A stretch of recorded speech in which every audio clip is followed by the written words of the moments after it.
Faut qu'on parle de Killers of the Flower Moon.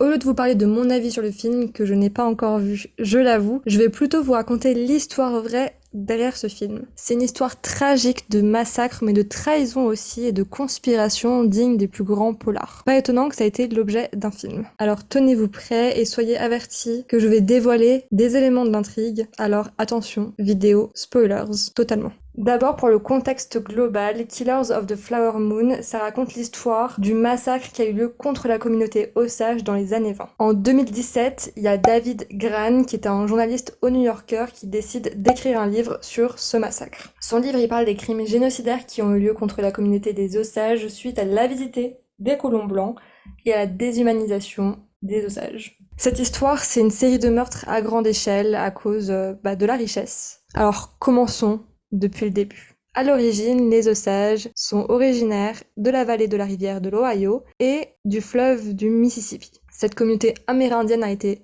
déplacés par l'État américain contre son gré, et ils ont atterri sur les terres rocailleuses de l'Oklahoma, au centre des États-Unis. À la base, ils ne voulaient pas bouger, mais ils ont réussi quand même à négocier un accord avec l'État fédéral américain en 1906. Dans cet accord, ils réussissent à obtenir des titres de propriété exclusifs. C'est-à-dire que leurs terres ne pourront ni être vendues, ni être cédées, mais seulement héritées. Et aussi, toute ressource minérale trouvée sur leurs terres leur appartiennent. Et c'est ce qui va arriver. Assez rapidement, des prospecteurs vont découvrir que la réserve Osage repose sur un énorme champ pétrolifère. Ils ont du pétrole. Et du coup, les Osages vont s'enrichir très rapidement. Pour vous dire, pour la seule année 1923, la tribu va percevoir l'équivalent de 400 millions de dollars américains. Et forcément, il en faudra pas plus pour que les colons blancs soient jaloux et convoitent à leur tour cette richesse. Et là, les ennuis commencent. Le peuple osage va être victime de racisme systémique, c'est-à-dire que l'État va en fait déclarer en 1921 que les Osages vont être incompétents pour gérer leurs richesses.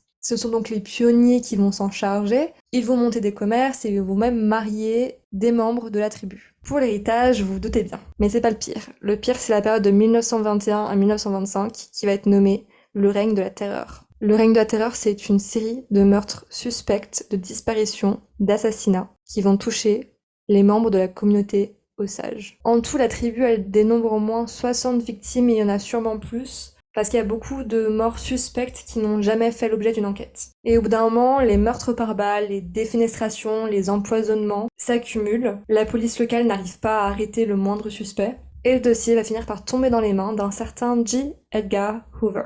Un vrai nom de personnage de série ou de film. Il a 29 ans, c'est un homme ambitieux. Il vient d'être nommé à la tête du Bureau of Investigation, c'est-à-dire l'ancêtre du FBI. Ce J. Edgar Hoover va nommer l'agent fédéral Tom White à la tête de l'affaire. Et au début, Tom White, il va tourner en rond. Il va pas trop comprendre ce qui se passe, il va pas avoir beaucoup de pistes, mais au fur et à mesure, il va réussir à mettre à jour un vaste réseau de détournement de fonds, d'assassinats commandités, et de dépouillement mis en place par William Hale. Et William Hale, c'était le dernier des suspects. Bon, le dernier, j'exagère peut-être un petit peu, mais c'est pour l'histoire, vous comprenez. William Hale, c'était un homme influent qui se faisait passer pour un grand allié de la communauté des Osages, comme un des principaux défenseurs du peuple. Mais en réalité, c'était tout à fait intéressé. Ce qu'il cherchait, c'était la richesse de la tribu. Ils mettaient en place des opérations afin de recevoir une partie de leur richesse. Ils s'assuraient d'en récupérer un maximum en faisant signer des documents aux membres de la tribu, qui faisaient de lui l'unique bénéficiaire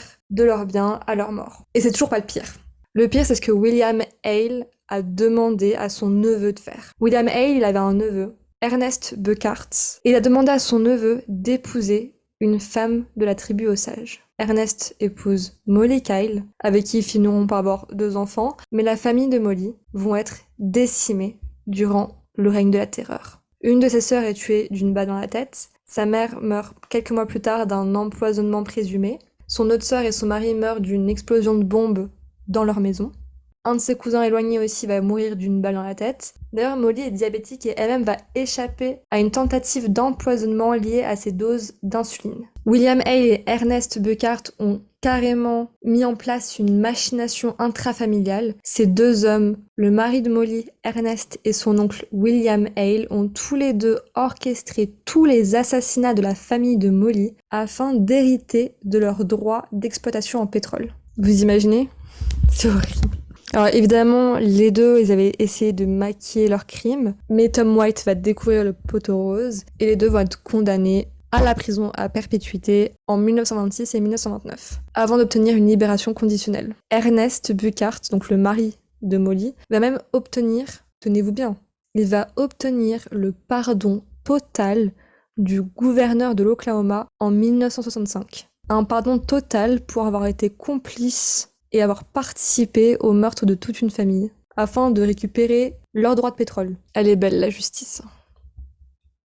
Pour les autres assassinats de cette période, dont les coupables n'ont pas été traduits en justice à cause du manque de preuves, ils ont tous quasiment été imputés à des personnes externes à la tribu qui cherchaient aussi à s'approprier les droits pétroliers des Osages. Aujourd'hui, il y a toujours un quart de ces droits d'exploitation de pétrole qui n'appartiennent pas à des Osages. La nation Osage essaye de récupérer ses droits en essayant de faire passer un projet de loi, notamment pour récupérer ceux qui ont été mal acquis. Alors le gisement, il est quasiment épuisé. Le montant des royalties n'atteigne maintenant que quelques milliers de dollars, c'est toujours ça. Mais je pense que c'est aussi pour récupérer juste quelque chose qui leur revient de droit et qui a été surtout acquis dans le sang et le massacre de leur tribu. Voilà l'histoire tragique de Killers of the Flower Moon. L'histoire d'un massacre pour de l'argent, l'histoire de crimes génocidaires pour de l'argent, l'histoire d'une famille assassinée pour de l'argent, l'histoire tragique d'une communauté. Dites-moi si vous avez bien aimé ce format, si vous aimeriez que je fasse des vidéos sur les histoires vraies derrière des séries ou des films, et aussi dites-moi votre avis sur le film si vous l'avez vu.